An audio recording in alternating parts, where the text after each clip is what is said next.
Loss জার্নিতে আমি কী কী খেয়েছি এটা নিয়ে সবার অনেক প্রশ্ন থাকে, সবাই ভাবে হয়তো আমি না খেয়ে রোগা হয়েছে, কিন্তু সেটা একেবারেই নয়। আমি সব কিছু খেয়েছি কিন্তু পোর্শন মেনে, আর আমি ইন্টারমিডিয়েট ফাস্টিং ফলো করেছি।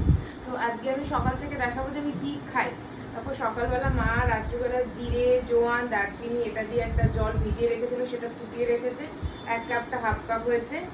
এটার মধ্যে আমি একটু কফি, মানে ব্ল্যাক কফি এটার মধ্যে দেবো, মানে কফি দিয়ে ব্ল্যাক কফি বানিয়ে খাবো। আর এখানে চিয়া সিড আছে, চিয়া সিডটা আমি 1 চামচ দিয়ে যাব। জিম থেকে এসে এসে গেছি, তো অন্যদিন তো অফিস চলে যাই, অফিসে গিয়ে আমি ব্রেকফাস্টের ফল খাই।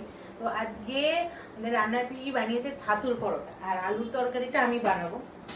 যে আদা, কাঁচা লঙ্কা এখানে থেতো করা আছে, এখানে হিং, এটা দিয়ে সুন্দর একদম দোকানের মতো আলুর তরকারি বানাবো ছাতুর পরোটার সাথে।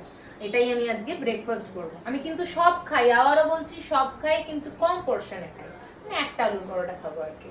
আর আমার ক্যামেরাম্যান কিন্তু আজকে আমার ছেলে, না ক্যামেরাটা একটুখানি এরম এরম হচ্ছে আর কি, হাসছে পেছন থেকে। আজকে আমার অফিস ছুটি আছে, তাই আমি তো এরকম বাড়িতে ভাত খাই না, মানে ভাতই খাই না আর কি, অফিসে অন্যরকম টিফিন নিয়ে যায়। তো আজকে যেহেতু বাড়িতে আছি এই জন্য মা এটা কি বানাচ্ছে, মটর আর ছোলার ডাল দিয়ে ধোকা।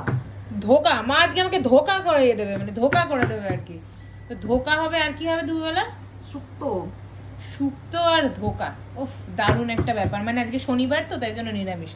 যে মা এখন ধোকাটা রেডি করে দিচ্ছে, এরপর পিষি এগুলোকে কেটে কেটে ভাজি। এই যে জিমে যাওয়ার আগে চিয়া সিডের 1 চামচ চিয়া সিডটা ভিজিয়ে দিয়ে গেছিলাম, সেটা এখন খাবো।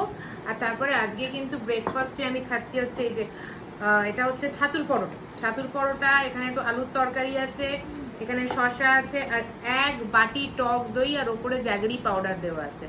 মোটামুটি 16 ঘন্টার গ্যাপিংয়ে খাই। কালকে আমি 7টার মধ্যে আমার ডিনার কমপ্লিট করে নিয়েছিলাম। তো প্রথমে এটা খাবো, আর 10 মিনিট বাদে এটা খাবো।